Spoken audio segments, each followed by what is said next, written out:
Camera छेक छ ए इस कार्यक्रमका श्रद्धेय सभाध्यक्षज्यू, नेपाली कांग्रेसका केन्द्रीय सदस्य आदरणीय अजय बाबु शिवाकोटीज्यू,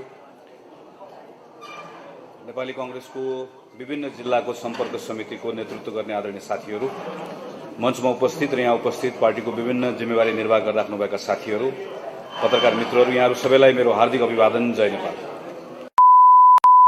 म यो समन्वय समितिलाई हृदयबाट आभार प्रकट गर्न चाहन्छु। यति महत्त्वपूर्ण समयमा महत्त्वपूर्ण कार्यक्रमको आयोजना गरिदिनु भएको छ र केही कुराहरू राख्ने मौका दिनुभएको छ। हामी स्थानीय निर्वाचनको करिब अन्तिम चरणमा पुगिसकेका छौँ। हामीले मनोनयन पनि दर्ता गरिसक्यौँ।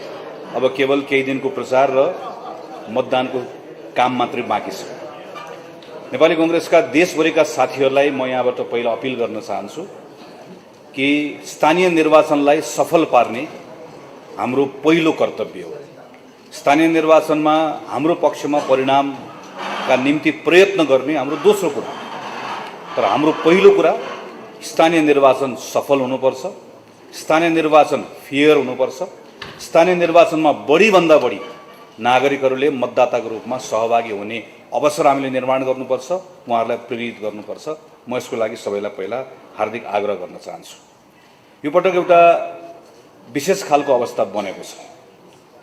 केही समय अगाडि नेपाली कांग्रेसले केही दलहरूसँग गठबन्धन गरेर सरकार बनाएको छ, सङ्घमा, प्रदेशमा, र गठबन्धनमा रहेका दलहरूको बीचमा तालमेल गरेर हामीहरू कैयन ठाउँमा स्थानीय चुनावमा संयुक्त रूपमा प्रतिस्पर्धा गर्दैछौँ। यो ठिक हो कि होइन भन्ने बारेमा हाम्रो पार्टीभित्र एक प्रकारले भन्ने हो भने फरक फरक मतहरू मात्र रहेको होइन, हाम्रो बिचमा एउटा ठुलो भिन्नता पनि रह्यो, अहिले पनि छ। यसका बारेमा सङ्घर्ष पनि भयो। त्यो सङ्घर्ष छ, भोलिको दिनमा पनि हुन्छ। तर राजनीतिक दल भनेकै कहिलेकाहीँ आफ्नो मतलाई दलको मत बनाउने कोसिस गर्ने हो। दलको मत बन्न सकेन भने पनि आफ्नो मतलाई दलको मत बनाउने कोसिस गरिरहन्छु भन्ने अठोट गरेर दलले गरेको निर्णयलाई स्वीकार गर्ने हो। यसै गरिकन पार्टीहरूको निर्णय गर्ने प्रक्रियाबाट पार्टीहरू अगाडि बढिरहेका हुन्छन्। नेपाली कांग्रेस पार्टीको इतिहासमा हामीले हेऱ्यौँ भने 2007 सालको आन्दोलन अगाडिबाट आन्दोलन कहिले सुरु गर्ने, सशस्त्र सङ्घर्ष गर्ने कि नगर्ने, 7 साल पछाडि नेपाली कांग्रेस सरकारमा जाने कि नजाने, 15 सालको त्यो संविधानलाई मान्ने कि नमान्ने, 17 सालपछि तत्काल सशस्त्र सङ्घर्ष गर्ने कि नगर्ने, नेपाल फर्कने कि नेपालमा बसेर सङ्घर्ष गर्ने कि नेपाल बाहिर बसेर सङ्घर्ष गर्ने, नेपालभित्र आइसके पछाडि पनि सशस्त्र गर्ने कि नगर्ने, नेपालमा कम्युनिस्ट पार्टीहरूसँग मिलेर संयुक्त आन्दोलन गर्ने कि नगर्ने। पछिल्लो समयमा हेर्ने हो भने माओवादीसँग मिलेर 12 बजे समझदारी गरेर संयुक्त आन्दोलन गर्ने कि नगर्ने भन्ने जस्ता विभिन्न अवस्था र विभिन्न चरणमा कांग्रेसभित्र फरक फरक मतहरू रहे। अहिले पनि तालमेल गरेर जाने कुरा नेपाली कांग्रेसका लागि, नेपालको लोकतन्त्रको लागि हितकर हुन्छ कि हुँदैन भन्ने बारेमा हाम्रो आफ्ना मतहरू रहे, अहिले पनि छन्।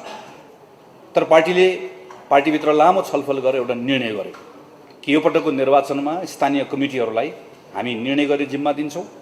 तपाईँहरूले तालमेल गर्न आवश्यक छ, अवस्था छ गर्नुहोस्, छैन नगर्नुहोस् भनेर हामीले भन्यौँ।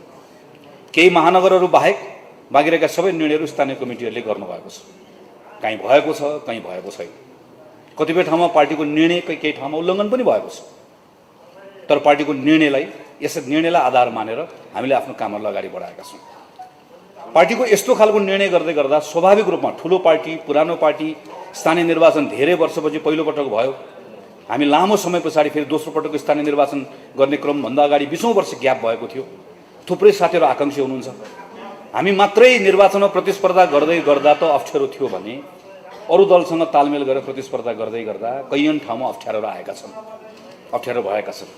कैयन आकाङ्क्षी साथीहरू, डिजर्भिङ साथीहरू 4-5 वर्षदेखि म स्थानीय तहमा गएर म मतदानमा जान्छु, म निर्वाचन पार्टीको तर्फबाट फेस गर्छु, म निर्वाचित भएर आउँछु, काम गर्छु भन्ने एउटा सङ्कल्प बोकेर बस्नुभएको साथीहरू उम्मेदवारीबाट वञ्चित हुने अवस्था बनेको छ। कतिपय ठाउँमा यो खालको नमिठो अनुभवहरू भएका छन्, यी हामी नजिकबाट हेरिरहेका छौँ। यति मात्र होइन, कैयन ठाउँहरूमा हामीले विधानमा भएको एउटा व्यवस्थाको पहिलो पटक अभ्यास गर्दै गर्दा त्रुटि र कमजोरीहरू पनि भएका छन्। हामीले यो पटक नेपाली कांग्रेसको विधानमा एउटा नयाँ व्यवस्था गर्यौँ। संहितामा गइसकेपछि यो व्यवस्था पो ठिक हुन्छ कि भन्ने ठान्यौँ। हामीले वडाको निर्णय गर्न 165 निर्वाचन क्षेत्रीय समितिलाई अधिकार दिउँ, गाउँपालिकाको निर्णय गर्ने जिल्ला समितिलाई दिउँ, नगरपालिकाको निर्णय गर्ने प्रदेश समितिलाई दिउँ, महानगरको निर्णय गर्ने केन्द्रीय समितिमा राख्यौँ। प्रदेश कमिटी भन्ने पहिलोपटक बनेको छ। कतिपय ठाउँमा क्षेत्रीय कमिटी बनेको छ, जिल्ला समितिसँग समन्वय भएको छैन। यो विधानको नयाँ अभ्यास गर्ने क्रममा पनि हामीबाट कैयन त्रुटिहरू भएको, कमजोरीहरू भएको कुरा हामी सबैले महसुस गरिरहेका छौँ। हामीले सिक्ने कुराहरू धेरै छन्। कतिपय ठाउँमा नियत पनि खराब राखिएको छ। अधिवेशनको लगत्तै पछाडि प्रतिशोध साध्ने हिसाबले, म यो त्यो भन्दिनँ, जसले जसलाई जहाँ सक्यो त्यसले त्यसलाई प्रतिशोध साध्ने हिसाबले व्यवहार गरेको पनि पाइएको छ। कतिपय ठाउँमा अन्य खराब आचरणका कारणले गर्दा पनि कयौं निर्णयहरू गलत भएका छन् भन्ने सूचनाहरू हामीले पाएका छौँ। यी सबै विषयका बारेमा हामी व्यवस्था गरेर बसेका छैनौँ। यी विषयहरूमा हाम्रो ध्यान आकर्षित मात्र भएको होइन। म नेपाली कांग्रेसको एउटा जिम्मेवार अधिकारीको ठाउँबाट म पार्टीका तमाम साथीहरूलाई जनसम्पर्क समितिको यो कार्यक्रमबाट आश्वस्त पार्न चाहन्छु। हामी निर्वाचनको क्रममा छौँ, केही दिन निर्वाचनमा होमिएका छौँ। यो युद्ध जस्तो, यो बेलामा हामीसँग धेरै बहस गर्ने समय उपलब्ध छैन, छुट पनि छैन। हामी यो बेलामा हाम्रो पार्टीलाई जिताउन चाहन्छौँ, पार्टीको निर्णयलाई कार्यान्वयन गर्न चाहन्छौँ। तर यस पछाडि फेरि छलफल हुन्छ, फेरि बहस हुन्छ। यो विषय मुल्तवीमा राखिन्न, एउटा विषयमा छलफल हुन्छ, तालमेलको विषयमा छलफल हुन्छ, सैद्धान्तिक विषयमा छलफल हुन्छ, प्रदेशलाई, जिल्लालाई, गाउँलाई यसरी निर्णय गर्न दिएको कुरा उचित भयो कि भएन, विधानको व्यवस्थाको बारेमा छलफल हुन्छ, नियतका बारेमा छलफल हुन्छ। कैयन ठाउँहरूमा अहिले हामी कहाँ निवेदन आएका छन् कि प्रदेश कमिटीले समयमा निर्णय नगर्दै गर्दाखेरि भएका अप्ठ्याराका बारेमा आएका छन्। कैयन ठाउँमा जिल्ला कार्य समितिले क्षेत्रीय कार्य समितिको अधिकारलाई बाट उल्लङ्घन गरेर जिल्ला कार्य समितिले आफैले वडाको टिकट बाँडिदिएका कतिपय उजुरीहरू आएका छन्। ती प्रत्येक उजुरीका बारेमा हामी अहिले त्यसलाई सङ्कलन गरिरहेका छौँ। हामी कतिपय ठाउँमा हामीले चिठी पनि काटेका छौँ। हामी एउटा विषयलाई पनि यत्तिकै छाड्दैनौँ। निर्वाचन पछाडि हामीलाई बडो समय लाग्ला, एउटा उजुरीका बारेमा बस्छौँ, अनुसन्धान गर्छौँ, छानबिन गर्छौँ र त्यहाँ दोषी देखिएकोले उसको दोषको, त्यसको दण्डको भागीदार हामी बनाउँछौँ। त्यसैले म आज पार्टीको साथीहरूलाई यही मञ्चबाट आह्वान गर्न चाहन्छु। पार्टीभित्र मैले पनि भोगेर आएको छु, कैयन पटक भोगेर आएको छु। नेपाल विद्यार्थी सङ्घमा काम गर्दा भोगेर आएको छु, कैयन पटक जिम्मेवारी पाऊँ भन्दै गर्दा नपाएर भोगेर आएको छु। पार्टीभित्र कैयन पटक जिम्मेवारी खोज्दै गर्दा नपाएर भोगेर आएको छु। मैले त अझ धेरै कुरा पाएको, म जस्तो अरू मेरो भन्दा अरू उदाहरणहरू कैयन साथीहरूले जिम्मेवारी पाउँ भन्दै गर्दा नपाएको अवस्था छ। उम्मेदवार बन्न चाहँदै गर्दा उम्मेदवारबाट वञ्चित भएको अवस्था छ। तर एउटा संसदीय राजनीतिमा अभ्यास गर्दै गरेको पार्टीको कार्यकर्ता भइसके पछाडि एउटा कुरा पनि हामीले मान्नुपर्छ कि जब पार्टी एउटा निर्णय गरेर चुनावमा होमिन्छ, त्योभन्दा अगाडिसम्म आफ्ना मतभेदहरू हुन्छन्, चुनाव पछाडि फेरि ती मतभेदहरू हुन्छन्। तर चुनावमा होमिसके पछाडि भने पार्टीको निर्णयलाई सबैले मान्नुपर्छ, सम्मान गर्नुपर्छ। म देशभरिका पार्टीका साथीहरू जसले अहिले पार्टीको निर्णयभन्दा बाहिर गएर स्वतन्त्र ढङ्गले उम्मेदवारी दिनुभएको छ, म तमाम साथीहरूलाई विनीत भएर काङ्ग्रेसको महामन्त्रीको रूपमा अनुरोध गर्न चाहन्छु। हामीसँग 2 दिन अरू समय बाँकी छ। म तपाईँहरू सबैलाई अनुरोध गर्न चाहन्छु, यो पार्टीमा हामीहरू पनि छौँ। तपाईँहरूमाथि भएको एउटा अन्यायको हिसाब किताब हुन्छ। तपाईँहरूमाथि जसलाई विभेद भएको छ त्यसको एउटा हिसाब किताब हुन्छ। तपाईँहरूको यसको क्षतिपूर्ति पनि गर्ने गरिकन न्यायको निर्णय पनि हामी गराउने त्यो ठाउँसम्म हामी पुर्याउँछौँ। तर म पार्टीको साथीलाई यो बिन्दुमा आग्रह गर्न चाहन्छु कि यो म निर्वाचनको बारेमा चिन्ता गरेर मात्र भनिरहेको छैन, निर्वाचनको परिणामलाई चिन्ता गरेर मात्र भनिरहेको होइन। पार्टीको एउटा कर्मठ साथी एउटा आवेगको निर्णयले पार्टीको निर्णयभन्दा बाहिर गएर अहिले उम्मेदवारी दिँदै गर्दाखेरि एउटा कुनै एक ठाउँमा हामी निर्वाचनमा हारौँला पनि, कोही ठाउँमा फरक पनि नपर्ला। तर कुरा त्यो होइन। कुरा पार्टीको एउटा कर्मठ साथी आवेगको निर्णयबाट पछाडि फर्केर आउने ठाउँ रहँदैन। एकपटक पार्टीको निर्णय उल्लङ्घन गरिसकेपछि फर्केर आएको साथीहरूको मैले अवस्था देखेको छु। त्यस पछाडि एउटा संसदीय निर्वाचनमा, एउटा स्थानीय निर्वाचनमा त्योभन्दा बाहिर गइसके पछाडि फेरि सहजतापूर्वक पार्टीको यात्रा अगाडि बढाउने कुरा गाह्रो भएको छ। भोलि गएर म यो पटक देखेको छु, अघिल्लो पटक स्थानीय निर्वाचनमा बागी उम्मेदवारी दिनुभएको कैयन साथीहरूलाई हामी यो पटक उम्मेदवार बनाउन चाहन्थ्यौँ। तल जिल्ला कमिटीले निर्णय पनि गर्यो, तर आज हामीले पार्टीबाट निर्णय गरेर ती उम्मेदवारहरू खारेज गर्नुपर्ने अवस्था भएको छ, किनकि पार्टीको कारबाही फुक्का भएको छैन। त्यो अवस्था आउँदो रहेछ। त्यसैले म तमाम पार्टीका कर्मठ साथीहरूलाई आग्रह गर्न चाहन्छु, पार्टीभित्र भएको जति पनि तपाईँले भोग्नु भएको छ, तपाईँका असन्तुष्टिहरू छन्, कतिपय जायज असन्तुष्टिहरू छन्, त्यसको सम्बोधन गर्ने त्यो जिम्मेवारी लिएर आयो। म तपाईँहरूले मलाई देख्नु भएको छ, नजिकबाट हेर्नु भएको छ। मैले मेरो आफ्नो विचार पार्टीभित्र राख्दै गर्दाखेरि मेरो विचार पार्टीको विचार बनाउन नसक्दाखेरिको अवस्थामा पार्टीको निर्णयलाई मानेर पार्टीको निर्णय कार्यान्वयन गराउने काम गरेर म अहिले हिँडिरहेको छु, किनकि म एउटा पार्टीको कार्यकर्ता। कैयन बेलामा मेरो निर्णय फेरि पार्टीको निर्णय भएको छ। कुनै बेला नेपाली कांग्रेस पार्टीले गणतन्त्र मान्नुपर्छ भन्दै गर्दाखेरि मेरो मत पार्टीको मत भयो। अस्ति भर्खर पार्टी केपी ओलीले संसद विघटन गर्नु भएपछि संसद विघटनका विरुद्ध स्वयं पार्टी सभापतिको त्यो बेलाको मत संसद पुनर्स्थापना गर्नु हुँदैन, चुनावमा जानुपर्छ भन्ने थियो। अघि साथीले प्रसङ्ग उठाउनु, तपाईँहरूकै कार्यक्रममा हामी पहिलो वक्ता भएर गएको, पहिलो कार्यक्रम गरेको, हामीले सडकमा गएर मत राख्यौँ होइन, पुनर्स्थापना गर्नुपर्छ भने त्यो मत पछि पार्टीको मत भयो। कहिले आफ्नो मत पार्टीको मत बन्छ, कहिले आफ्नो मत पार्टीको मत बन्दैन। आफ्नो कुरा राख्ने हो, सङ्घर्ष गर्दै जाने। यो विषयको सन्दर्भमा पार्टीका तमाम साथीहरूले फेरि एकचोटि म आग्रह गर्न चाहन्छु। जनसम्पर्क समितिका सभापतिहरू यहाँ आउनुहुन्छ, मेरो तपाईँलाई अनुरोध छ, तपाईँहरूको अत्यन्त ठुलो पार्टी सङ्गठनमा भूमिका छ, अजयजीले चर्चा गर्नुभयो र स्थानीय चुनावमा अझ बढी तपाईँहरूको भूमिका छ। तपाईँहरूले साथीहरूलाई सम्झाउने कुराहरूका सन्दर्भमा अझ तपाईँहरूको बढी भूमिका रहन्छ। त्यसैले म जो साथीहरू अहिले यहाँ काठमाडौँमा हुनुहुन्छ, आफ्नो जिल्ला, आफ्नो वडा, आफ्नो पालिकाका साथीहरूलाई जहाँ सम्झाइदिनु पर्ने छ, यो 2 दिनको समय तपाईँहरूले त्यसमा ध्यान दिइदिनु म आग्रह गर्न चाहन्छु।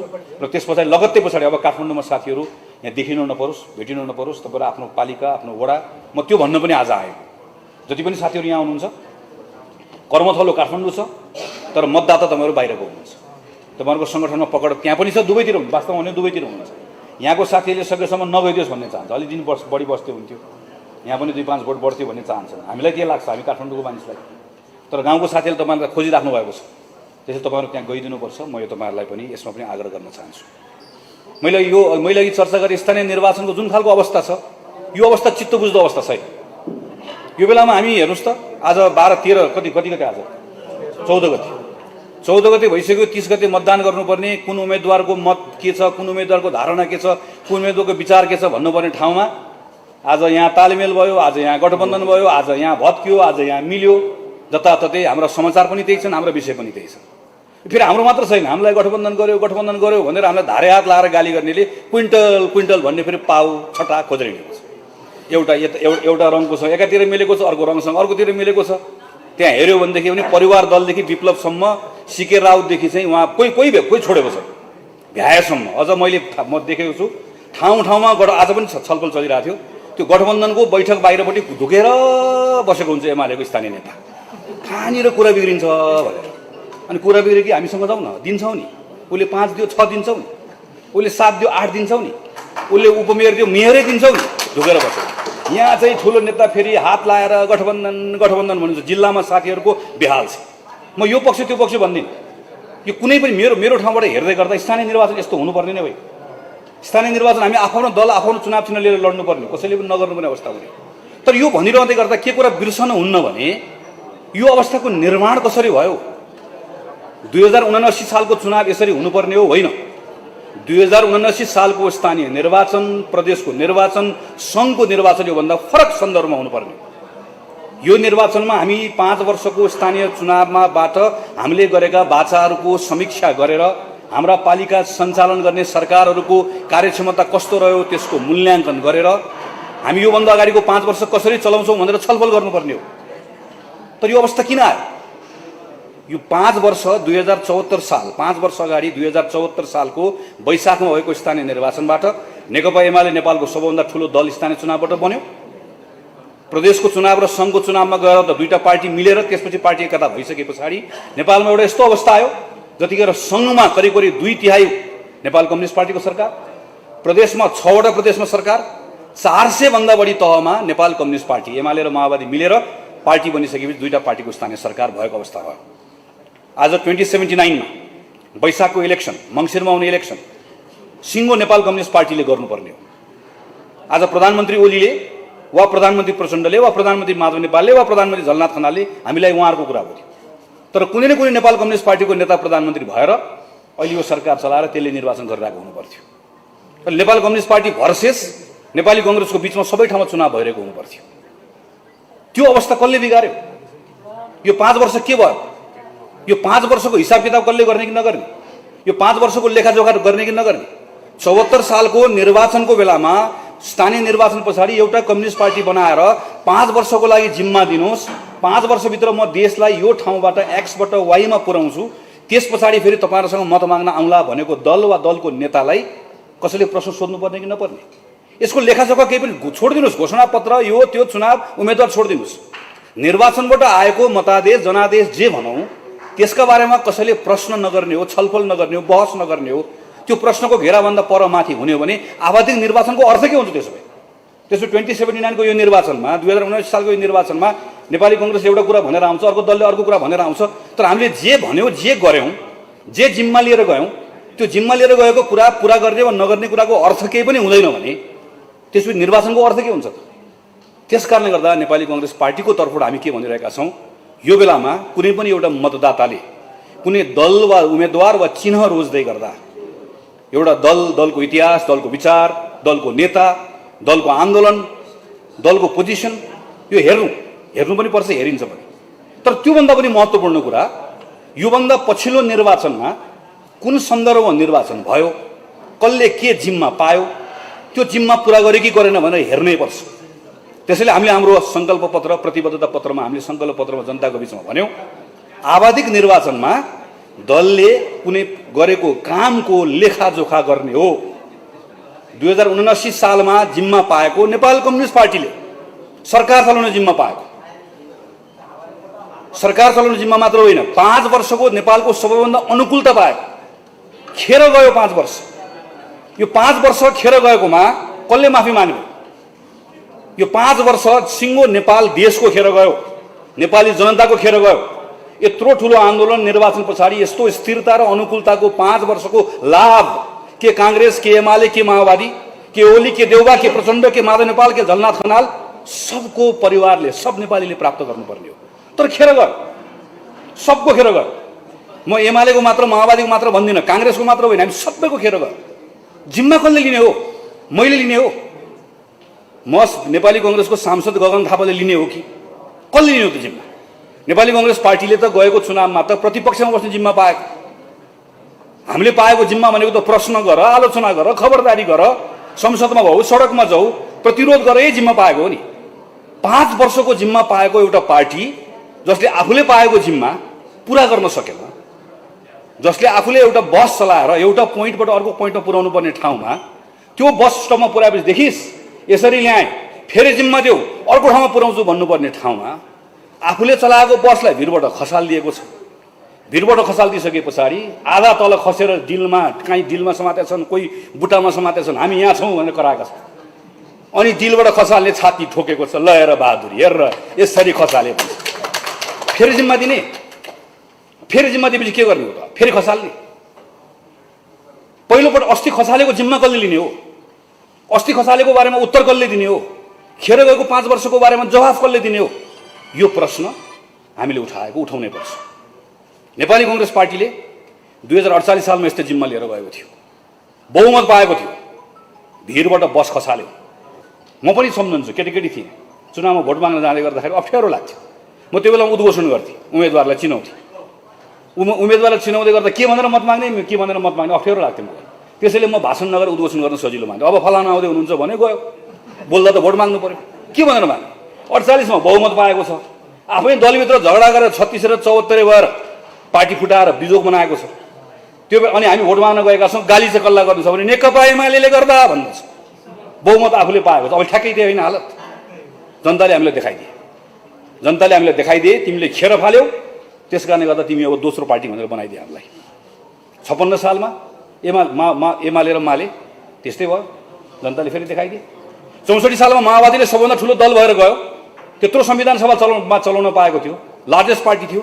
3 टुक्रा भयो, वैद्यको माओवादी, बाबुरामको माओवादी, उसको माओवादी, यसको भयो, विप्लवको माओवादी भयो।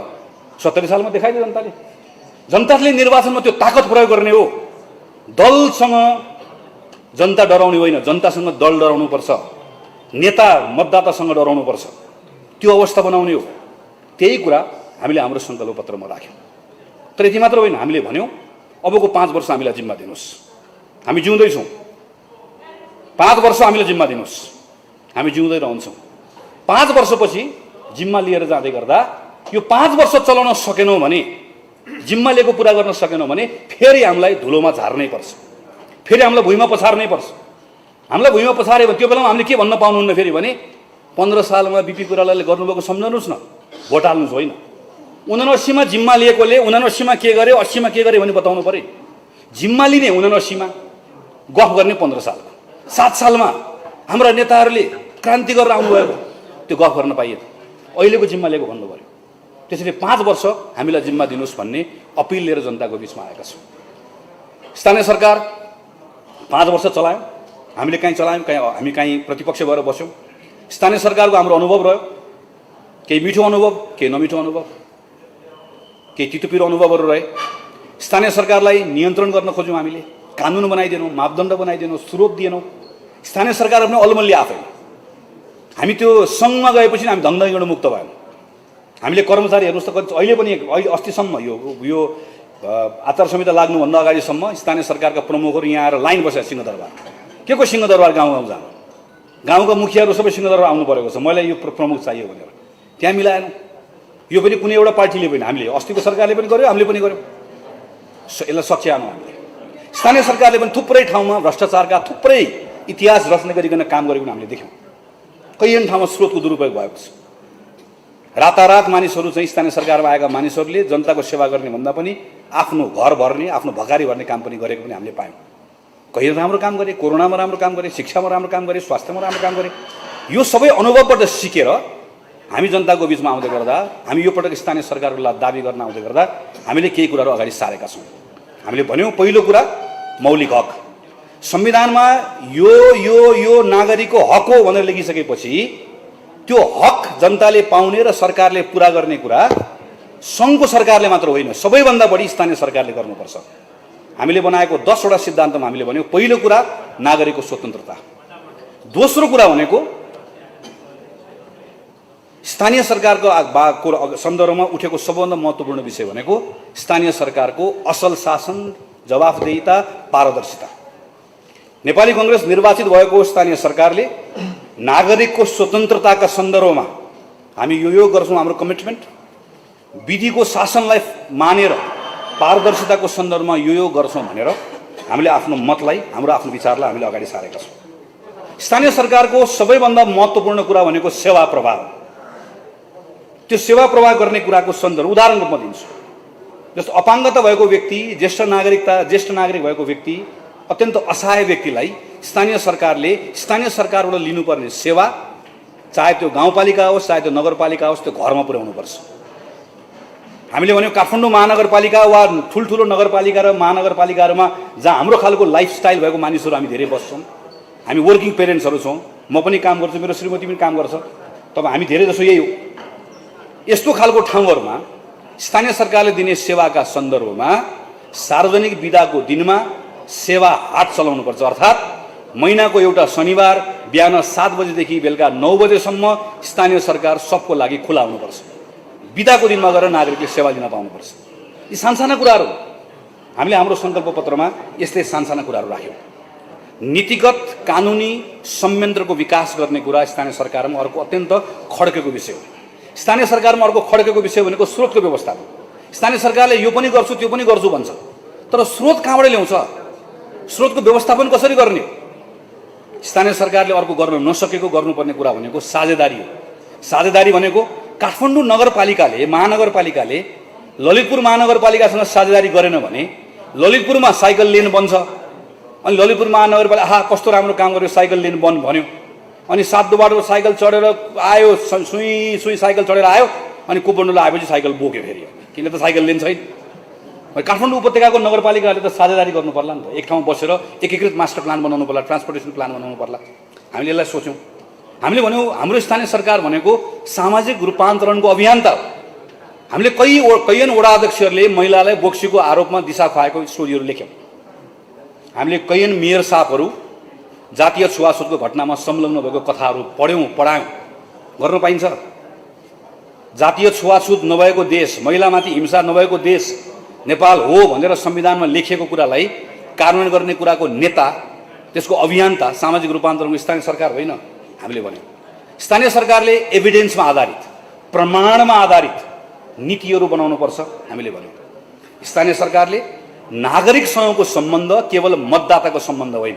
तपाईँ आफै सोच्नुहोस् त, तपाईँको गाउँपालिका वा नगरपालिका या वडाको अध्यक्षलाई वा नगरपालिकाको प्रमुखलाई तपाईँ कार्यालयमा भेट्न गए बाहेक, तपाईँले कुनै ठाउँमा योजना माग्न गए बाहेक र चुनावको बेलामा बाहेक अरू बेलामा तपाईँको स्वतः सहभागिताको कुनै संयन्त्र तपाईँको गाउँमा बनेको छ, तपाईँको नगरमा बनेको त छैन। किनकि हामीले यो कोणबाट सोचेनौँ। स्थानीय सरकार बलियो बनाउने भनेको नागरिकलाई बलियो बनाउने, र हामीले त्यसपछि भन्यौँ यो सबै कुराहरू गर्नको लागि सबैभन्दा महत्त्वपूर्ण कुरा भनेको हामीलाई leader, local leader, dynamic local leader चाहिएको छ। हामीलाई अब मेयर साहब चाहिएको छैन। के को मेयर साहब? गाउँ जहाँ गयो भने मेयर साहब आउनुभयो, मेयर साहब बस, के को साहब, कहाँको साहब? सबैभन्दा नजिक स्थानीय सरकारको जनतासँग बीचमा बसेर त्यही अँगालो हामीले साहब भन्न साथै कहाँ पुग्यो? कुर्सीमाथि पुगिहाल्यो। साहब भन्न साथै साइकल चढ्नु पनि मेयर गाडीमा पुगिहाल्यो। साहब भन्न साथै हिँडेर जानुपर्ने ठाउँमा प्लेन चढ्ने भयो। त्यो साहब भन्ने ठाउँबाट यसपालि मेयरलाई तल भुइँमा ओह्राल्नु पर्यो, तल चकडीमा बस्ने मेयर बनाउनु पर्यो। यसको आधारमा हामीले स्थानीय सरकारको यसलाई ओभरअल यसलाई चेन्ज गर्नु पर्यो भन्ने हिसाबले हामीले स्थानीय सरकारको सङ्कल्प पत्र तयार गर्ने क्रममा काम गऱ्यौँ। यसपछि स्थानीय सरकारका केही जिम्मेवारी छन्। संविधानले अनुसूची 8 र 9 मा यो गर भनेको छ। गर भन्ने काम नगर्ने, नगर भन्ने काममा ठुल्ठुलो कुरा गरेर हुँदैन। हामीले भन्यौँ एजुकेसन, उदाहरण मात्र दिन्छ एउटा दुईवटा, म लामो गर्दिनँ। एजुकेसनमा सङ्घको सरकारले गर्ने थुप्रै कामहरू छ, हामीले लेख्यौँ हाम्रो घोषणापत्र सङ्कल्प पत्रमा। तर यो सङ्घको सरकारले गर्ने हो है, यो सङ्घको सरकारले गरिरहँदै गर्दा यो भित्र स्थानीय सरकारले गर्ने चाहिँ 1 2 यो काम हो है। स्वास्थ्यको सन्दर्भमा पनि हामीले भन्यौँ स्थानीय सरकारले गर्ने ठुलो कामहरू छ, तर स्थानीय सरकारले गर्ने त्यो ठुलो कामभित्र, सङ्घको सरकारले गर्ने ठुलो कामभित्र स्थानीय सरकारले गर्ने सानसाना कामहरू छन्। ती सानसाना कामहरू के हुन सक्छन्? लामो हामीले छलफल गऱ्यौँ र सानसाना कामहरू टिपेर हाम्रो हामीले स्थानीय सरकारको काममा सानसानो कुरा लेख्यौँ। हामीले एग्रिकल्चरको सन्दर्भमा करिब 3 खरब रुपियाँको नेपाली अहिले कुरा आयो, केरा किन्छौँ हामी, यो किन्छौँ त्यो किन्छौँ भन्दै गर्दा त्यसलाई जोड्यो भने 3 खरब हुन्छ। त्यो 3 खरब रुपियाँको आयात जुन छ हामीले गर्छौँ, यसलाई घटाउने भनेर सङ्घको सरकारले योजना भन्नु पर्सि बजेटमा आउँछ। जनार्दन शर्माजीले बजेट पढ्नुहुन्छ, यसपालि घटाइने छ भन्छ। तर त्यो घटाइने छ भन्ने कुरामा स्थानीय सरकारले काम गरेन भने केराको उत्पादन चाहिँ कहाँबाट बढ्छ? अनि त्यो केराको उत्पादन एउटा स्थानीय सरकारले केराको उत्पादन गर्छ, अर्को स्थानीय सरकारले भारतको केरा ल्याएर खान्छ। त्यो दुईटा स्थानीय केरा उत्पादन गर्ने र केरा किन्ने स्थानीय सरकारको भेट कसरी गराइदिने हो? त्यो दुईटाको सम्बन्ध कसरी गाँच्दिने हो? हामीले हाम्रो स्थानीय हाम्रो घोषणापत्रमा त्यही कुराकानी गर्यौँ। हामीले भन्यौँ स्थानीय सरकारले कर लगाउँदै गर्दाखेरि करले मानिसहरूलाई स्थानीय सरकारसँग पर धकेल्नु हुँदैन, स्थानीय सरकारसँग झन् नजिक ल्याएर जोड्नुपर्छ। हामीले भन्यौँ यो पटक स्थानीय सरकारले करोडौँ रुपियाँ तालिममा खर्च गरेको छ। अहिले काठमाडौँमा गार्मेन्ट जति पनि छ, नेपालभित्र भएको गार्मेन्टहरू, तपाईँ हामीले लगाएको लुगा जुन छ, यो गार्मेन्ट नेपालभित्र भएको गार्मेन्टले तपाईँ हामी नेपाली सबैलाई पुग्ने लुगा उत्पादन गर्न सक्ने क्षमता राख्छ। त्यो गार्मेन्टले तर उत्पादन गरेर बजार पाइरहेको छैन। त्यो गार्मेन्टले उत्पादन गरेर बजार नपाउनुको एउटा थुप्रै कारण छ। त्यो मध्येको एउटा कारण भनेको उसले काम गर्ने श्रमिक पाइरहेको छैन। गार्मेन्टमा काम गर्ने श्रमिक को छ भनेर तपाईँ खोज्न जानुभयो भने, पत्रकार साथी हेर्न जानुभयो भने तपाईँले नेपालभन्दा बाहिरको एउटा निश्चित एउटा देशको एउटा समुदायको नागरिक मात्र भेट्नुहुन्छ। तर उहाँ पर डडेलधुराको एउटा पालिकाले ट्रेनिङ दिन्छ। के को ट्रेनिङ दिन्छ? बेकरीको ट्रेनिङ दिन्छ। उहाँ पर 5 थरको एउटा नगरपालिकाले महिलालाई ट्रेनिङ दिन्छ। के को ट्रेनिङ दिन्छ? सिलाइ बुनाइको ट्रेनिङ दिन्छ। तर काठमाडौँमा खोलेको गार्मेन्टलाई कस्तो मान्छे चाहिएको छ? काठमाडौँमा खोलेको गार्मेन्टमा काम गर्ने मान्छे चाहिएको छ। अब रोजगारी भनेको के हो? रोजगारी भनेको त्यहाँ गएर कसैले बरिस्टाको ट्रेनिङ दिएर, बेकरीको ट्रेनिङ दिएर रोजगारी पाउँछ? त्यो डडेलधुराको गाउँपालिकाले काठमाडौँको गार्मेन्टमा श्रमिक चाहिएको छ भन्ने कुरा कसरी खोज्ने हो? त्यो दिमाग कहाँबाट ल्याउने हो? त्यो विचार कसरी गर्ने हो? कसरी जोड्ने हो? हामीले रोजगारीको शीर्षकमा यस्ता विषयहरूमा कुराकानी गऱ्यौँ। मैले खालि यति मात्र भनेको कि हामीले हाम्रो सङ्कल्प पत्रमा यो पटक हावा कुरा, उडन्ते कुरा, नचाहिने कुरा, नसक्ने कुरा, नगर्ने कुरा, गर्नु नपर्ने कुराहरूको बारेमा चर्चा गऱ्यौँ। आकाशमा उडेकोलाई भुइँमा झार्यौँ। हिजो स्थानीय पत्रको घोषणापत्रको तपाईँले काङ्ग्रेसै घोषणापत्र हेर्नुभयो भने अघिल्लो घोषणापत्र यताबाट पनि काङ्ग्रेसको पनि रेल आएको छ, यताबाट ठुल्ठुलो एयरपोर्ट आएको छ, चाहिँ त्यो सबै पूर्वाधारको आफ्नो महत्त्व छ।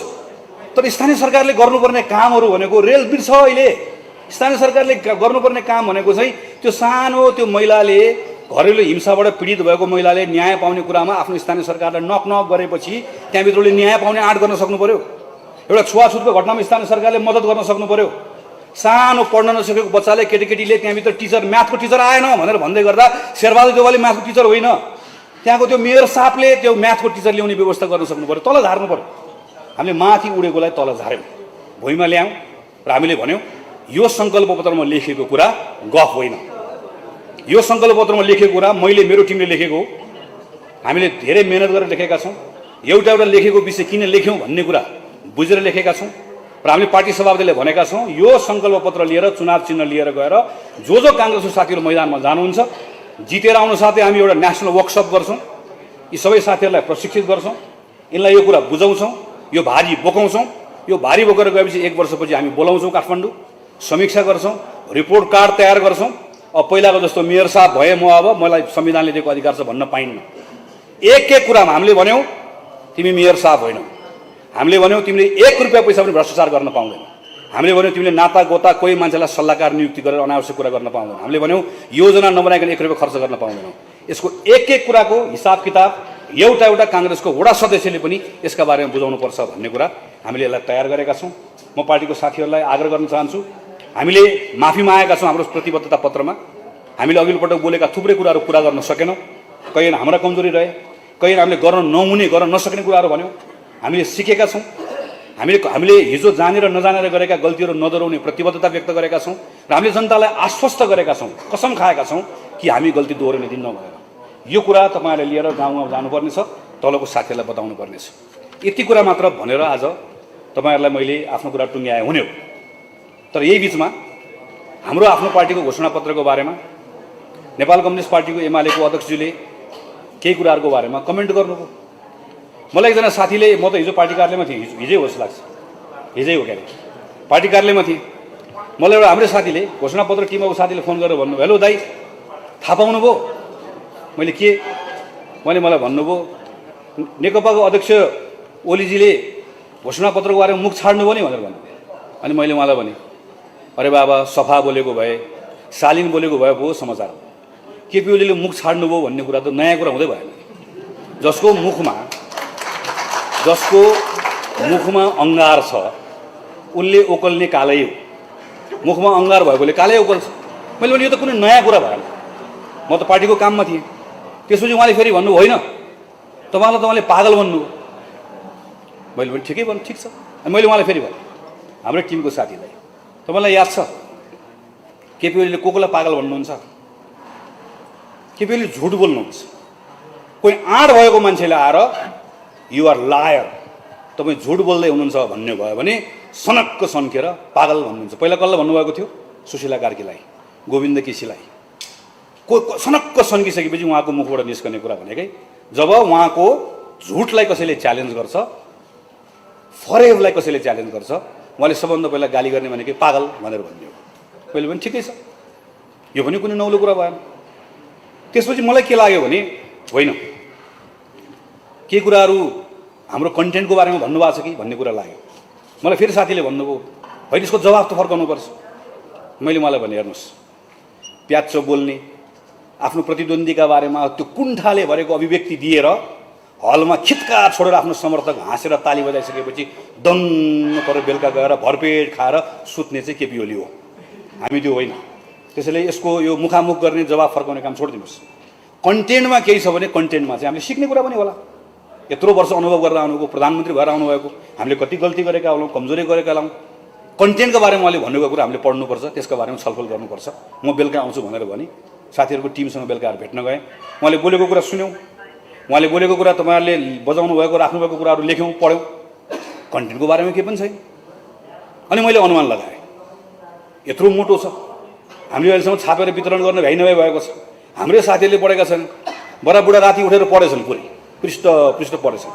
पढेर सुरु गर्न साथै सुरुमै हामीले खेर गएको 5 वर्ष भनेर लेखेका छौँ के गर्नुभयो भनेर। अब नेपाली कङ्ग्रेसले 5 वर्ष खेर गएको ठाउँमा उहाँको भक्तिगान गाउने त कुरा भएन, स्तुतिगान गाउने कुरा त भएन।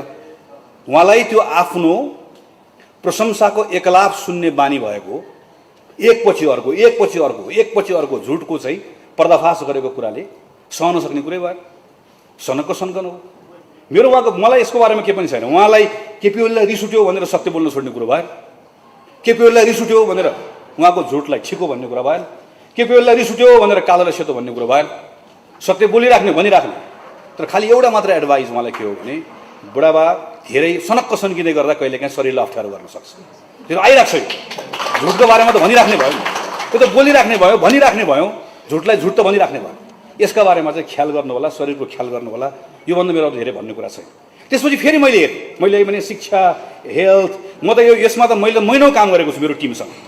यो राख्ने कि नराख्ने कि, एजुकेसनमा के गर्न सकिन्छ, हेल्थमा के गर्न सकिन्छ, पूर्वाधारमा के गर्न सकिन्छ, कहाँ गल्ती भयो, कहाँ कमजोरी भयो, कन्टेन्टमा केही छ कि, फेरि खोज्यौँ हामीले। कन्टेन्टको बारेमा मैले के भनिदिनु हो, यो कन्टेन्टमा के पनि छैन भनिदिनु। मैले यसो सोचेँ, यो पनि ठिकै हो उहाँको ठाउँबाट। केपी ओलीलाई लजिक मन पर्दैन, म्याजिक मनपर्छ।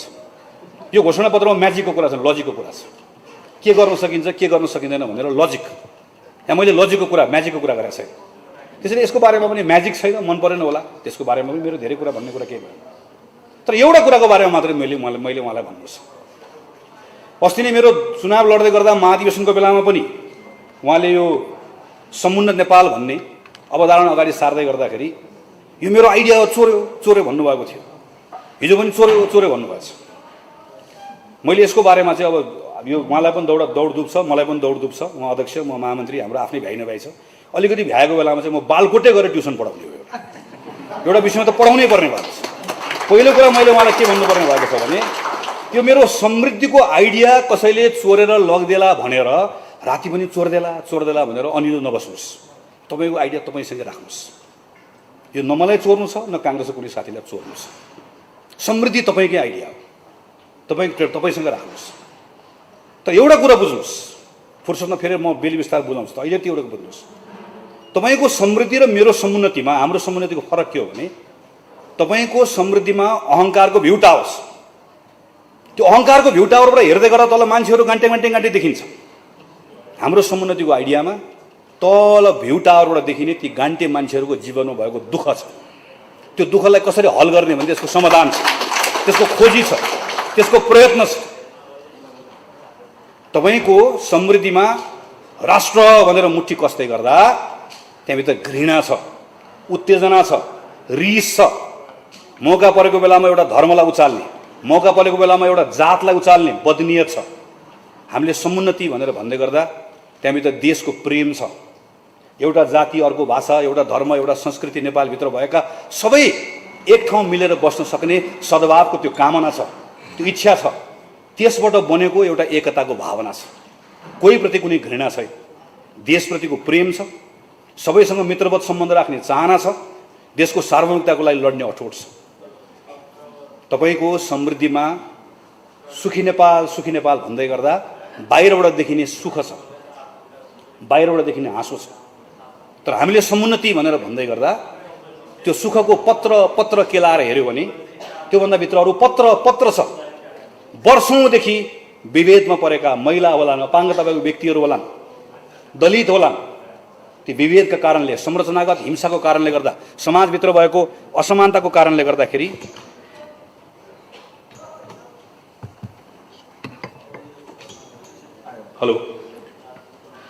त्यसको कारणले गर्दाखेरि आएका त्यहाँभित्रका वेदना छ, समुन्नतिभित्र उनीहरूको लागि करुणा छ, समभाव छ, उनको अवस्था बदल्ने एउटा अठोट छ। तपाईँको समृद्धि केपी ओलीले दिने उपहार हो। हाम्रो समुन्नति कसैले कसैलाई दिने उपहार होइन, यो साझा प्रयत्न। तपाईँको प्रयत्न, मेरो प्रयत्न, प्रत्येक नेपालीको प्रयत्नबाट हाम्रो जीवनमा, आफ्नै जीवनकालमा परिवर्तन गर्न सकिन्छ भन्ने एउटा विश्वासको प्रतिफल। त्यसैले तपाईँको समृद्धि र मेरो समुन्नतिको कहीँ भेट हुँदैन। केमिस्ट्रीको परीक्षा दिने मान्छेले फिजिक्सको कपीबाट के पनि चोर्दैन। त्यो केमिस्ट्री पढ्नेले केमिस्ट्री नै पढ्छ। त्यसैले नआत्तिनुहोस्। तपाईँको समृद्धि तपाईँ समातेर राख्नुहोस्।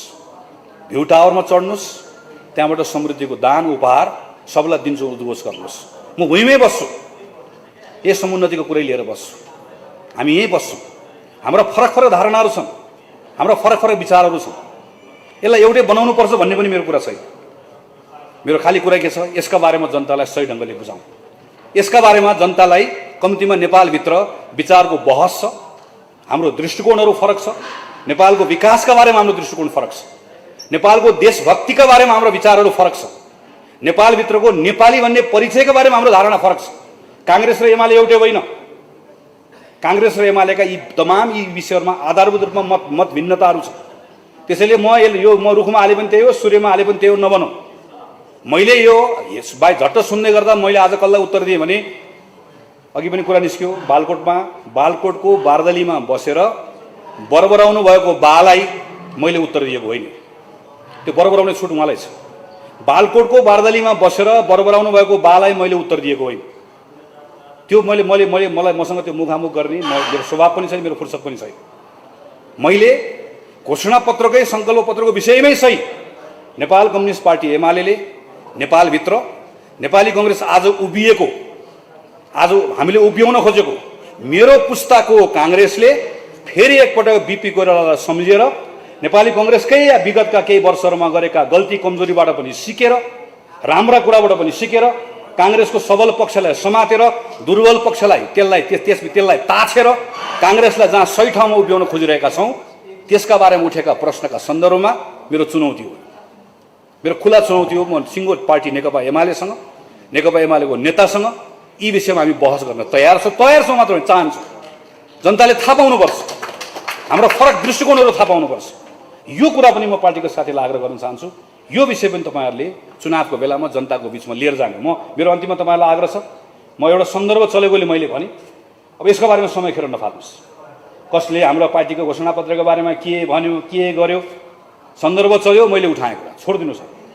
हामीले हाम्रो सङ्कल्प पत्रमा के कुरा भनेका छौँ यो कुरा तल लिएर जाने। यो सङ्कल्प पत्र जनताको बिचमा मात्र लिएर जाने होइन, हाम्रो उम्मेदवारलाई पनि पढाउन आवश्यक छ। किनकि त्यो उम्मेदवारले एउटा के सोचेको होला भने काङ्ग्रेसको सङ्कल्प पत्रमा लेखे होलान्, केटाहरूले नयाँ नयाँ आएका छन् महामन्त्रीहरू लेखे होलान्, भोलि भएपछि त मेयर साहब कोही काङ्ग्रेसको मान्छे बन्न खोज्छ भने चकटीमा काङ्ग्रेसको त्यो मेयर साहबलाई हामी यो सङ्कल्प पत्रमा जे लेखेका छौँ त्यो गराएर छाड्नु। 1 रुपियाँ पैसा कुनै काङ्ग्रेसको वडा अध्यक्षले, कुनै काङ्ग्रेसको मेयरले सोचेको छ भने यो चुनावमा मैले अलिअलि खर्च गर्छु त्यसपछि उठाउँछु भन्ने सोचेको छ भने घर बेच, जग्गा बेच, तिम्रो निजी कुरा हो। तर 1 रुपियाँ पैसा राज्यको ढुकुटीबाट अपचलन गर्न नदिने अनुगमनको संयन्त्र पनि बनाउँछौँ, पार्टीभित्रको विधि विधानमा पनि सुधार ल्याउँछौँ, त्यो ठाउँमा ल्याएर गर्छौँ भन्ने कुराको हाम्रो सङ्कल्प हो। यो हाम्रो पुस्ताको काङ्ग्रेसले लेखेको सङ्कल्प पत्र यो यत्तिकै यो छापेर पढ्नको लागि बनाएको होइन, गराएर छाड्छौँ। हामी गराउन सकेन भने आफ्नो पराजय सम्झन्छौँ र पराजय हामीले स्वीकार्य छैन। यो कुरा पनि तपाईँहरूले तलको हाम्रो उम्मेदवार साथीहरूलाई पनि पुर्याउनु पर्नेछ। म फेरि एकपटक यो कार्यक्रम मार्फत आम पार्टीको साथीलाई अपिल गर्छु। मैले अघि पनि भने पार्टीभित्र हाम्रो केही विषयहरूमा मतान्तर थिए, छन्, रहन्छन्।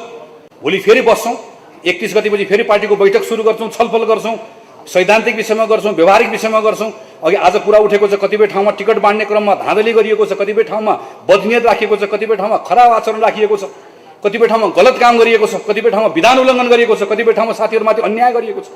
त्यो प्रत्येक कुराको हिसाब किताब हुन्छ, त्यो प्रत्येक कुराको बारेमा छलफल गर्छु। त्यसको समय आउँछ।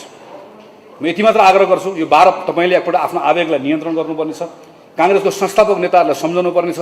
यति दुःख गरेर पार्टीको साथीहरूले पार्टी बनाएको छ, एउटा साथीको आवेगले गर्दाखेरि चाहिँ त्यो पार्टीको परिणाम छोडिदिनुहोस्, परिणामको चिन्ता गरेको होइन। तर थुप्रै साथीहरू जसले यो पटक है भनेर काङ्ग्रेसमा लाग्नु भएको साथी छ, एउटा साथीको गलत निर्णय नै त्यसको प्रतिक्रियामा हामीले देखाउने आवेग, त्यो आवेगको कारणले गर्दा पार्टीको आम साथीहरूलाई पर्न जाने पीडा, यसका बारेमा सचेत भएर यसका बारेमा सतर्क भइदिएर पार्टीको साथीहरू जसले स्वतन्त्र उम्मेदवारी हाल्नु भएको छ, म सब साथीहरूलाई काङ्ग्रेसको महामन्त्रीको यो जिम्मेवारीबाट 2 हात जोडेर उहाँहरू सबलाई विनीत भएर आग्रह गर्न चाहन्छु। तपाईँहरूको बारेमा हामी फेरि छलफल गर्छौँ, तर अहिलेको लागि आफ्नो उम्मेदवारी फिर्ता लिइदिन आग्रह गर्दै जनसम्पर्क समितिको साथीहरूलाई तपाईँहरू पनि तत्काल सम्पर्क समितिका साथीहरूले तपाईँहरू पनि तत्काल आफ्नो जिल्ला गाउँ फर्कनको निम्ति हार्दिक अनुरोध गर्नु मेरो आफ्नो कुरा टुङ्ग्याउँछु। धन्यवाद, नमस्कार, जय नेपाल।